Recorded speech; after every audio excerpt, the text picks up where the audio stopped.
कैसे हो आप सभी। आज बेटा हम यूनिट 7 जो इक्विलिब्रियम है उसका पार्ट 2 लेकर आए।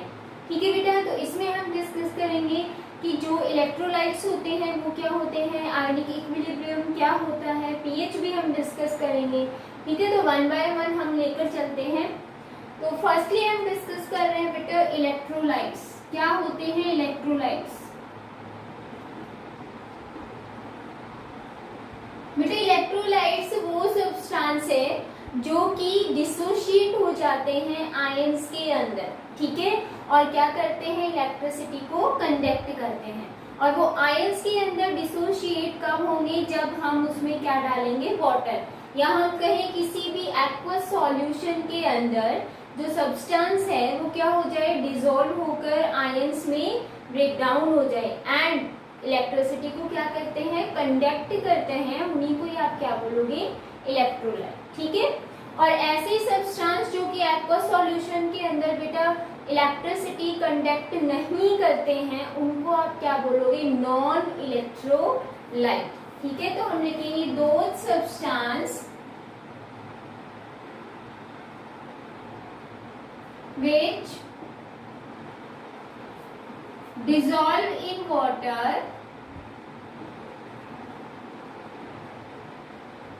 and dissociate into ions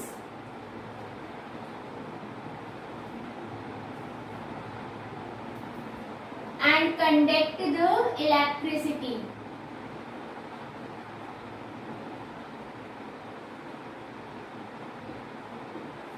उन्हीं सब्सटेंस को आप क्या बोलोगे बेटा, इलेक्ट्रोलाइट।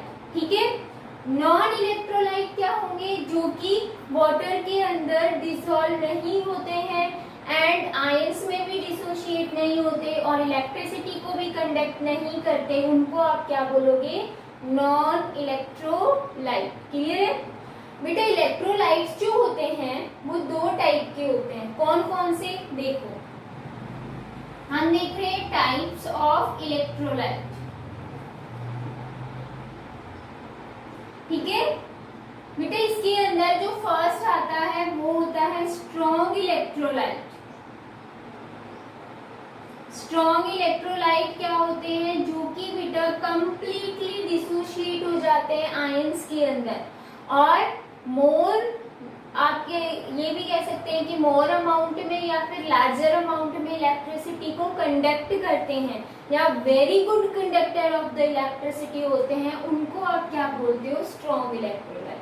ठीक है, तो बेटे स्ट्रॉन्ग जो इलेक्ट्रोलाइट हैं वो क्या होते हैं, कंप्लीटली डिसोशिएट हो जाते हैं, completely dissociate into ions in water या फिर एक्वस सॉल्यूशन। ठीक है, अगर मैं एग्जांपल लूं तो एग्जांपल है बेटा आपके पास जैसे H2SO4 है या फिर HCl है, HNO3 है, ऐसे NaOH। ठीक है, ये सारे के सारे क्या होते हैं बेटा, कंप्लीटली डिसोशिएट हो जाते हैं आयंस के अंदर, कंप्लीटली ब्रेक डाउन हो जाएंगे, कोई भी एक ऐसा पार्ट भी नहीं बचेगा जो कि अनडिसोशिएटेड है। तो बेटा ये क्या करते हैं, good conductor of electricity, larger amount में इलेक्ट्रिसिटी को प्रोड्यूस करते हैं। ठीक है, अगर आपसे पूछते हैं सेकंड टाइप क्या होता है, तो बेटा वो होता है वीक इलेक्ट्रोलाइट।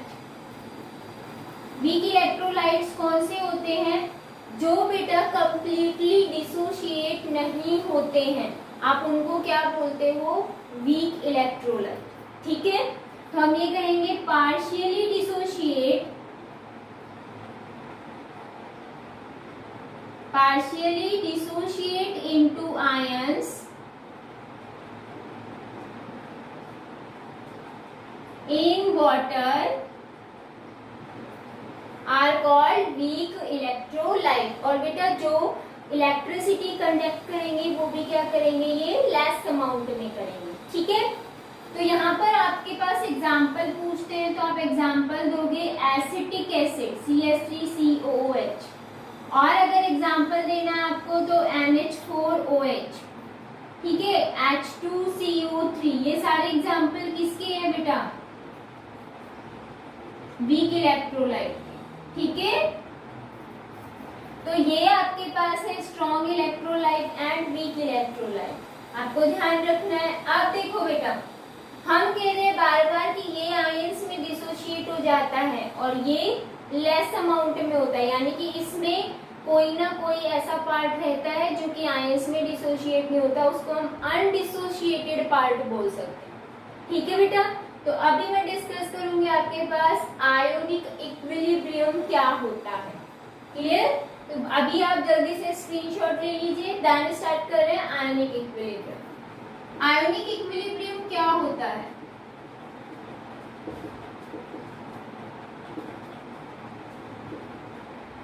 देखो बेटा, आपको पता है कि यहाँ आयंस तो है, तो मैं ये कह रही हूँ कि कोई भी आपके पास सब्सटेंस है जो कि क्या हो रहा है बेटा, आयंस में डिसोशिएट हो रहा है।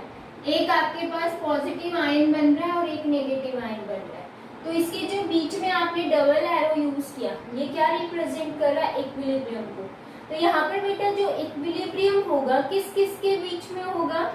आयंस एंड, बेटा यहाँ पर ये कंप्लीटली डिसोशिएट नहीं हुआ है, इसमें कुछ पार्ट ऐसा रह गया जो कि डिसोशिएट नहीं हुआ, तो उसको हम क्या बोलते हैं? अनडिसोशिएटेड पार्ट। ठीक है, तो इक्विलिब्रियम बिटवीन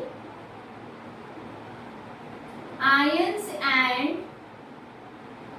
undissociated part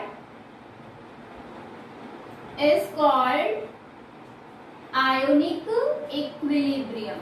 ठीक है, ये ध्यान रखना है आपको, क्योंकि बेटा जब ये कंप्लीटली आयंस में ब्रेकडाउन नहीं हो रहा, इसका कुछ ना कुछ पार्ट है, आयंस वापस कंबाइन होकर मॉलिक्यूल की फॉर्मेशन या कंपाउंड की फॉर्मेशन कर सकता है। ठीक है, तो यहाँ पर ये इक्विलिब्रियम जो होगा उसको आप क्या बोलोगे? Ionic equilibrium. आप देखो बेटा, हम बार बार कह रहे हैं कि आपके पास ये टोटल मॉलिक्यूल है और ये क्या हो रहा है? डिसोशिएट हो रहा है, इसमें आयंस के अंदर। तो आपके पास जो टोटल अमाउंट थी उसमें से कितनी अमाउंट डिसोशिएट हो रही है, इसको हम रिप्रेजेंट करते हैं बेटा डिग्री ऑफ डिसोशिएशन से। ठीक है, degree of dissociation. Degree of dissociation को बेटा अल्फा से रिप्रेजेंट करते हैं। ये क्या होता है? It is the fraction of number of moles dissociated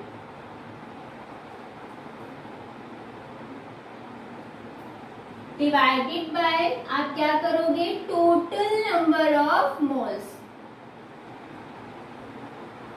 ठीक है, आपके पास कोई मॉलिक्यूल है, उसके टोटल नंबर ऑफ मोल्स है, उनमें से कितने मोल्स डिसोशिएट हुए हैं आयंस के अंदर, वो क्या होती है बेटा? डिग्री ऑफ डिसोशिएशन, जिसको आप अल्फा से रिप्रेजेंट करते हैं। ठीक है, आगे आपकी कैलकुलेशन भी आएगा कि इसको हम कैसे कैलकुलेट करते हैं। राइट, आप देखो बेटा, एक होता है डिसोशिएशन और एक होता है बेटा आयोनाइजेशन। आयोनाइजेशन और डिसोशिएशन में क्या डिफरेंस होता है ये आपको पता होना चाहिए, क्योंकि जो अल्फा होता है उसको आप डिग्री ऑफ डिसोशिएशन या डिग्री ऑफ आयोनाइजेशन भी बोल सकते हो, बट इन दोनों में क्या डिफरेंस है? क्या ये सेम है? क्योंकि आयोनाइजेशन में भी हम क्या कहते हैं? आयंस बन रहे हैं, डिसोशिएशन में भी क्या बन रहे हैं बेटा? आयंस बन रहे हैं। तो मेजर डिफरेंस क्या होता है वो देख लेते हैं। देखो बेटा, डिफरेंस बिटवीन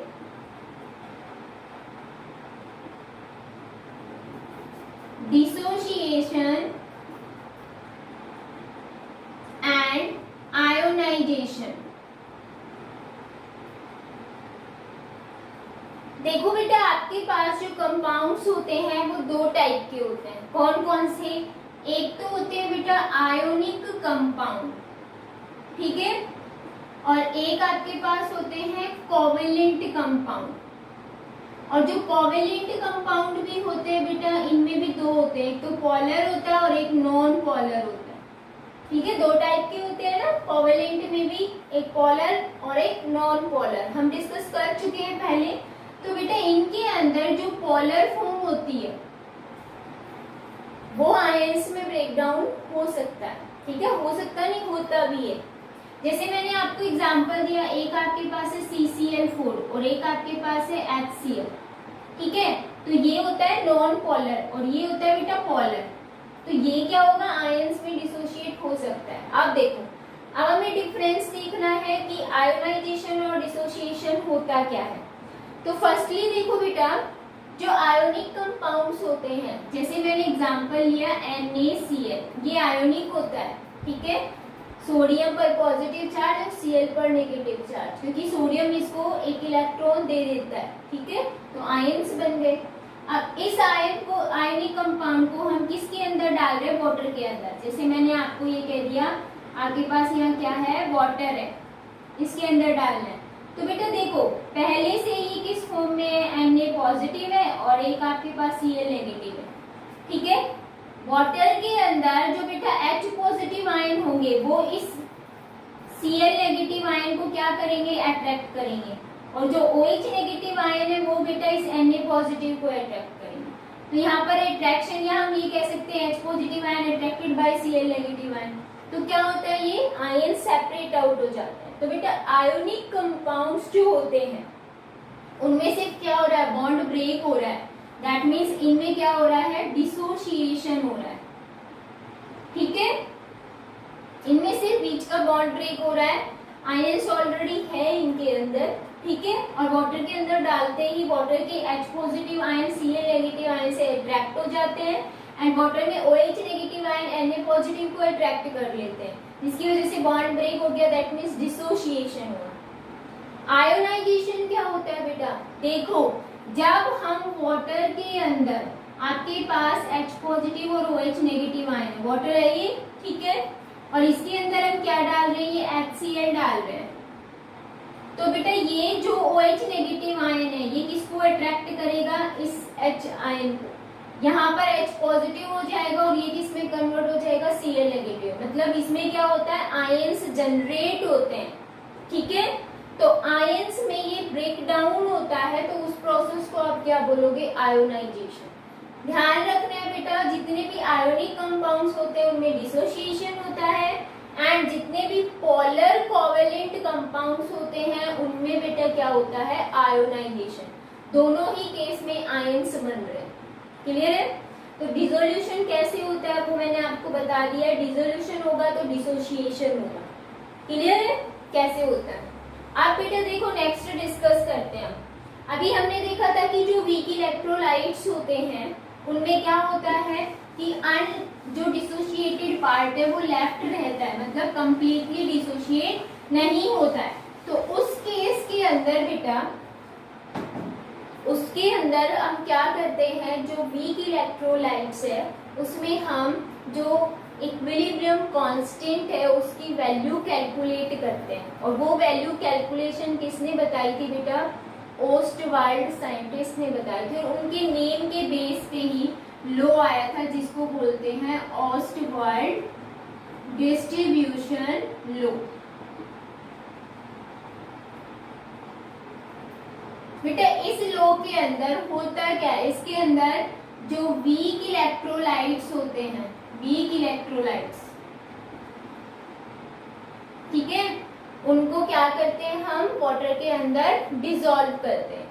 वीक इलेक्ट्रोलाइट्स जो हैं उनको आप क्या करते हो, वाटर के अंदर डिसॉल्व प्लस वाटर मिक्स करते हो, ठीक है। जैसे मैंने एग्जांपल लिया, क्योंकि आपको डिसोशिएट करना है वीक इलेक्ट्रोलाइट को। जैसे मैंने आपके पास एक एग्जांपल लिया है CH3COOH। आपको पता है कि ये क्या होता है बेटा, वीक एसिड होता है, राइट। ऐसे आप वीक बेस भी ले सकते हो, क्योंकि वीक इलेक्ट्रोलाइट में वीक एसिड और वीक बेस होते हैं। वो मैं भी आपको डिफाइन करूंगी, वीक एसिड वीक बेस होते क्या। आपने क्या किया, इसके अंदर H2O डाला, तो बेटा जो ऑक्सीजन के लॉन पेयर है वो किस पर अटैक करेंगे, इस हाइड्रोजन पर। इस हाइड्रोजन को ये अट्रैक्ट कर लेंगे, और जैसे ये अट्रैक्ट करेंगे आपके पास क्या बनेगा, CH3CO negative and H3O positive, क्योंकि बेटा यहाँ पर H पॉजिटिव आयन इसके साथ आ गया। ऑक्सीजन और हाइड्रोजन के बीच का जो बॉन्ड था वो ब्रेक हो गया, इलेक्ट्रॉन किसके पास आ गया, ऑक्सीजन के पास, तो नेगेटिव। तो क्या बन गए, आयंस बने ना। अब देखो इसमें हम डिस्कस करते हैं कि आपने लॉ ऑफ केमिकल इक्विलिब्रियम पढ़ा है ना बेटा। उसके अकॉर्डिंग क्या होता है, उसके अकॉर्डिंग जो इक्विलिब्रियम कांस्टेंट के होता है वो किसके इक्वल होता है, concentration of the product divided by concentration of the reactant. तो देखो कंसेंट्रेशन किसकी लिखोगे, CH3COO negative and H3O positive की कंसेंट्रेशन है डिवाइडेड बाय एसिटिक एसिड की concentration and concentration of the H2O। जब बेटा आप डाइल्यूशन करते हो तो जो ओस्टवाल डिस्ट्रीब्यूशन लो है इसको हम क्या बोल सकते हैं, dilution of weak electrolyte. Dilution ही कर रहे हो, एक्वस सॉल्यूशन के अंदर मिक्स कर रहे हो, ठीक है। तो बेटा जो एक्वस सॉल्यूशन होता है उसकी कंसंट्रेशन हमेशा क्या होती है, कांस्टेंट होती है। तो ये वैल्यू क्या है, कांस्टेंट है। तो आपको ध्यान रखनी है concentration of H2O will be constant. तो ये कांस्टेंट होगी तो आप इस कांस्टेंट के साथ ले आओ K into concentration of H2O, ठीक है। एंड आप एज इट इज लिख दोगे CH3CO negative concentration of H3O positive divided by concentration of acetic acid, right. बेटा जो ये वाली टर्म है यहाँ पर ये भी कांस्टेंट एंड ये भी कांस्टेंट, तो इस कांस्टेंट को एक पर्टिकुलर हम ये कहीं सिंबल दिया जाता है, वो क्या होता है K इंटू कंसेंट्रेशन ऑफ जो H2O होता है उसको हम लिख सकते हैं KA। A क्या है, एसिड। ये जो एसिड लिया था ना यहाँ पर KA आ जाएगा। अगर बेटा यहाँ बेस होता तो क्या आ जाता, KB आ जाता, ठीक है। K क्या है, अब यहाँ पर जो ये K यूज में ले रहे हो ये क्या है, डिसोसिएशन कांस्टेंट है, क्योंकि बेटा डिसोसिएशन हो रहा है। तो यहाँ पर आप जब ये एरो दिखाते हो तो डबल एरो दिखाना, क्योंकि इक्विलिब्रियम कंडीशन भी दिखा रहा है, ठीक है। ये चीज भी ध्यान रखना। तो यहाँ पर डिसोसिएशन कांस्टेंट फॉर एसिड उसको आप किससे रिप्रेजेंट करोगे, K से, KA से, ठीक है। तो यहाँ पर आप इसकी जगह क्या लिख सकते हो, KA। बाकी फॉर्मूला क्या रहेगा, सेम, ठीक है। क्लियर है बेटा। तो ये ओस्टवाल्ड ने बताया था एंड इसकी कंसंट्रेशन निकालनी भी बताई थी। पहले तो फॉर्मूला निकालना बताया, किसी भी वीक एसिड या वीक बेस का जो डिसोसिएशन कांस्टेंट होता है वो क्या होता है, concentration of the product divided by concentration of the reactant, ठीक है। अब जो ये कंसंट्रेशन है वो हम कैसे कैलकुलेट करते हैं और डिग्री ऑफ जो डिसोसिएशन होता है वो हम कैसे निकालेंगे, ये ओस्टवाल्ड ने ही बताया था। मैं यहाँ पर लिख देती हूँ, जो कंसंट्रेशन थी वो क्या मानी है, C, एंड बेटा जो डिसोसिएशन, डिग्री ऑफ डिसोसिएशन है, क्योंकि डिसोसिएशन तो हो रहा है आयंस में, उसको क्या माना, अल्फा माना है, ठीक है। अब ये चीज साथ लेके चलनी है। देखो फर्स्टली जो कंसंट्रेशन थी वीक एसिड की वो क्या थी, C। इसकी बेटा कांस्टेंट है, नहीं लेनी है आपको, ठीक है। इनिशियल कंडीशन में आपके पास आयंस में ये ब्रेकडाउन नहीं हुआ है। ये कंडीशन कौन सी है, इनिशियल कंडीशन। एट इक्विलिब्रियम, जब इक्विलिब्रियम आएगा तो बेटा इसकी कंसंट्रेशन क्या होने लग जाती है, कम, क्योंकि ये किसमें कन्वर्ट होने लग जाता है, किसके अंदर, आयंस के अंदर। तो अब हम कह रहे हैं इक्विलिब्रियम कंडीशन में इसकी कंसंट्रेशन है C और डिसोशिएट हो रहा है तो उसके लिए डिग्री ऑफ डिसोसिएशन क्या होता है, अल्फा। यहाँ पर भी आप क्या मानोगे, C अल्फा, ठीक है। पहले बेटा C की कंसंट्रेशन थी, अब C अल्फा पार्ट क्या हो गया है, कम हो गया है, तो हम क्या लिखेंगे, C अल्फा। अगर बेटा इसमें से C हम कॉमन ले लें तो क्या आएगा, 1 माइनस अल्फा। आप ऐसे भी लिख सकते हो, ठीक है। आप देखो जो आपके पास dissociation constant for acid Ka था वो क्या था, फॉर्मूला याद है ना आपको, क्या था बेटा, concentration of CH3COO negative ion and concentration of H3O positive ion divided by concentration of acetic acid, ठीक है। आप क्या करना है, जो कंसंट्रेशन थी वो आपको पुट करनी है, यहाँ से उठाओगे यहाँ रखोगे। तो कंसंट्रेशन क्या है बेटा, नेगेटिव आयन की C अल्फा, ठीक है, एंड H3O पॉजिटिव आयन की भी क्या है बेटा, C alpha, divided bye acetic acid की कंसंट्रेशन क्या है, C 1 माइनस अल्फा। देखो बेटा, आपको पता है कि जो डिग्री ऑफ डिसोसिएशन अल्फा होता है, मैं यहाँ पर लिख दूं कि जो अल्फा होता है वो क्या होता है कि जो नंबर ऑफ मोल्स डिसोशिएट हुए हैं, ठीक है, डिवाइडेड बाय यहाँ क्या होता है टोटल मोल्स, यहाँ क्या हो रहा है डिसोशिएट वाले। तो देखो हमें पता है वीक इलेक्ट्रोलाइट लेस अमाउंट में डिसोशिएट होते हैं, तो यहाँ डिसोसिएशन वाला पार्ट क्या है बहुत कम है टोटल के कंपेयर में, तो जो अल्फा होगा वो क्या होगा बेटा बहुत ही वेरी लो होगा, ठीक है, यानी कि हम कहें मिनिमम टू मिनिमम है, और जब मिनिमम टू मिनिमम होगा बेटा तो यहाँ पर क्या है 1 माइनस अल्फा, तो इसको हम क्या मान लेते हैं नेग्लिजिबल मान लेते हैं। तो इस केस में बेटा क्या होगा जब आप इसको नेग्लिजिबल मानोगे तो बेटा यहाँ पर बचेगा क्या only C alpha divided by C, C से सी कैंसिल हो गया, बचेगा क्या सी अल्फा स्क्वायर, ठीक है। आपके पास क्या आया बेटा K A is equal to C alpha square. अब हम यहाँ पर डिग्री ऑफ डिसोसिएशन कैलकुलेट कर सकते हैं, ठीक है। तो alpha square is equal to क्या आ जाएगा के ए डिवाइडेड बाय सी, या फिर हम इसको ऐसे लिख सकते हैं alpha is equal to root K A divided by C, right. तो ओस्टवायर डिस्ट्रीब्यूशन लॉ क्या है कि जो डिग्री ऑफ डिसोसिएशन होता है for the weak electrolyte square root of the concentration के इनवर्सली प्रोपोर्शनल होता है, इसी को आप क्या बोलोगे ओस्टवायर डिस्ट्रीब्यूशन लॉ, ठीक है। अब देखो बेटा we know that concentration is equal to क्या होता है number of moles divided by volume होता है ना। अगर बेटा आपके पास n is equal to 1 mole है तो आप क्या करते हो c is equal to 1 by v, तो हम यहाँ पर अगर इसकी वैल्यू पुट करें कंसंट्रेशन की तो आप यहाँ पर पुट करोगे तो 1 बाय क्या आ जाएगा वॉल्यूम, और वॉल्यूम कहाँ चली जाएगी ऊपर, तो हम इसको ऐसे लिख सकते हैं alpha is equal to root K A into volume v, ठीक है।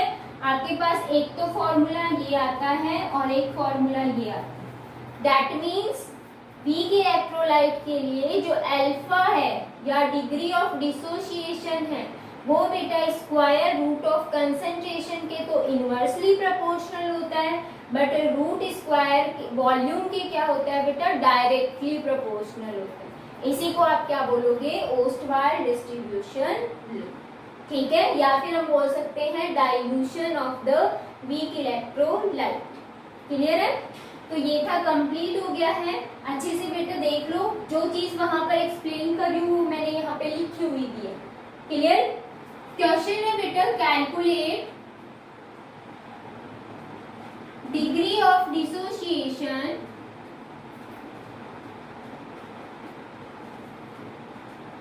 and concentration of H3O positive ion in 0.01 molar concentration of formic acid if Ka is 1.2 into 10 की पावर -2, ठीक है। आपके पास यहाँ पर दिया हुआ क्या है, पूछा क्या है, आपको देखना है के ए की वैल्यू दी हुई है, आपको कंसंट्रेशन निकालनी है H3O पॉजिटिव आयन की, एंड बेटा degree of dissociation that means alpha निकालना है। तो सबसे पहले बेटा आपको एक इक्वेशन लिखनी है, क्या देखो फॉर्मिक एसिड है ना बेटा, आप फॉर्मिक एसिड लिखोगे HCOOH, ठीक है। जब आप इसका क्या करोगे डाइल्यूशन करोगे तो आपके पास क्या आएगा, ये O के लॉन पेयर ऑफ इलेक्ट्रॉन इस H को क्या कर लेंगे अट्रैक्ट कर लेंगे, क्या आया H3O पॉजिटिव आयन, एंड साथ में बेटा क्या बनेगा HCOO नेगेटिव आयन, ठीक है।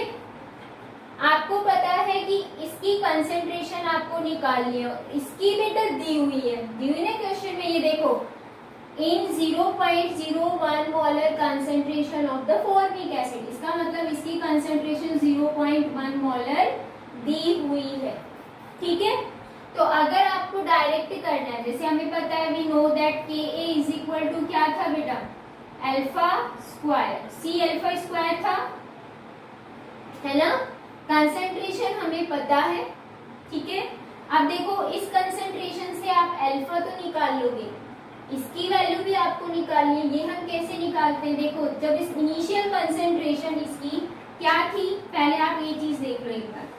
इनिशियल कंसंट्रेशन इसकी 0.01 मोल है और इनकी क्या है बेटा 0, ठीक है, इनिशियल। एट इक्विलिब्रियम क्या होगा बेटा, एट इक्विलिब्रियम देखो इसकी फॉर्मेशन होने लग जाएगी, क्या फॉर्मेशन होगी 0.01 अल्फा, क्योंकि जब हमने कंसंट्रेशन सी लिखा था तो इसकी कंसंट्रेशन भी सी लिखा था and degree of dissociation alpha. Concentration है हमारे पास, हमने एज इट इज लिख दी। ये भी क्या होता है 0.01 अल्फा, तो इसमें से बेटा 0.01 कंसंट्रेशन है एंड क्या थी 1 माइनस अल्फा, थी ना। तो आप पहले ये लिखोगे, सबसे पहले आपको डिग्री ऑफ डिसोसिएशन निकालना है और वो निकालने के लिए फॉर्मूला हमें पता है, we know that K A is equal to C alpha square होता है, राइट। देखो के ए की वैल्यू क्वेश्चन में दी हुई है, ये रही, आप पुट करोगे, कंसंट्रेशन भी दी हुई है, आप पुट करोगे, अल्फा स्क्वायर आप निकाल लोगे। देखो अल्फा स्क्वायर या फिर अल्फा इज इक्वल टू क्या होता है root K A divided bye क्या आ जाएगा बेटा सी, ठीक है, आएगा ना। आप क्या करोगे अल्फा की वैल्यू निकाल लोगे, तो आप करोगे यहाँ पर ऊपर के की वैल्यू 1.2 इंटू 10 की पावर -2 डिवाइडेड बाय बेटा क्या आ जाएगा, देखो यहाँ पर सी कंसंट्रेशन क्या है 0.01, 0.01 का मतलब क्या है बेटा, यहाँ पर पॉइंट अगर आप हटाते हो तो आपके पास क्या आएगा, पॉइंट हटाओगे तो 10 की पावर 2 आ जाएगा, आएगा ना। तो 10 की पावर 2 किस में आएगी, माइनस में, कैंसिल आउट हो जाएगी, ठीक है। या फिर हम ये कहें ये पॉइंट हटाएं तो ऊपर 100 आएगा, ये माइनस में तो नीचे 100, तो वो क्या हो जाएगी, कैंसिल आउट हो जाएगी। कैंसिल आउट हो जाएगी तो आपके पास क्या बचेगा, ओनली 1.2 बचेगा, ठीक है। और बेटा अल्फा इज इक्वल टू क्या आ जाएगा, रूट 1.2 को जब हम सॉल्व करेंगे तो आपके पास आंसर क्या आएगा, आप सॉल्व करोगे खुद और मुझे आंसर बताओगे, ठीक है। रूट 1.2 0 पॉइंट समथिंग आएगा, वो आप निकाल के मुझे कमेंट बॉक्स में बताएंगे। अल्फा की वैल्यू आ जाएगी, अल्फा की वैल्यू हमारे पास कितनी आई, रूट 1.2। आप क्या करोगे, आप यहाँ पर अल्फा की वैल्यू पुट करोगे और कंसंट्रेशन किसकी निकल जाएगी बेटा, H3O पॉजिटिव की, राइट। तो कमेंट बॉक्स में सभी बच्चे रूट 1.2 की वैल्यू बताएंगे मुझे, क्लियर है। तो ये हो गया बेटा इसके बेस पे न्यूमेरिकल।